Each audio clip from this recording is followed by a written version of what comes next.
National हायवेच्या बाजूला DBJ कॉलेजला लागून त्यांनी भिंत बांधलेली होती आणि त्याच्यावर कंपाऊंड होतं.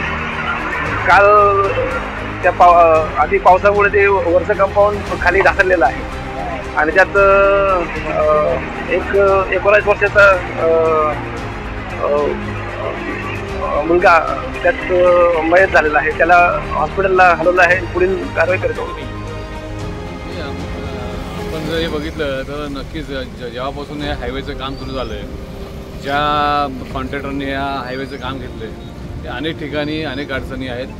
मध्यंतरी ब्रिज पडून मोठा अपघात या ठिकाणी झाला आहे. त्यानंतर काल परवा देखील यांचाच जे पिलर कटिंगचं काम चालू आहे त्यात देखील एक मोठा अपघात झाला आहे. सुदैवानं त्या ठिकाणी देखील 2-3 कामगार हे बचावलेले आहेत.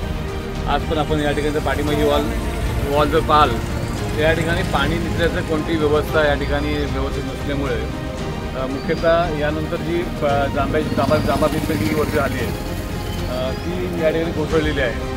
त्यामुळं माझं म्हणणं आहे की पहिल्यांदा या ठिकाणी याची चौकशी झाली पाहिजे आणि जे कोणी या यंत्रणेमध्ये दोषी आहेत त्याच्यावर कठोर कारवाई झाली पाहिजे. यामध्ये जर हायवे प्रशासनाचा जर हलगर्जीपणा असेल तर त्यांच्यावर 67 मनुष्यवधाचा गुन्हा हा या ठिकाणी दाखल झाला पाहिजे. आणि नक्कीच या ठिकाणी मी शिवसेना उद्धव बाळासाहेब ठाकरेच्या माध्यमातून आम्ही या ठिकाणी तीव्र आंदोलन करणार आहोत. कारण की गेले 5-6 वर्ष या ब्रिजच्या माध्यमातून या हायवेच्या माध्यमातून जे काही अतोनात हाल या ठिकाणी चिपळूणवासियांचे होत आहेत ते खूप दयनीय आहेत आणि त्याकरता नक्कीच आम्ही आवाज उठवणार.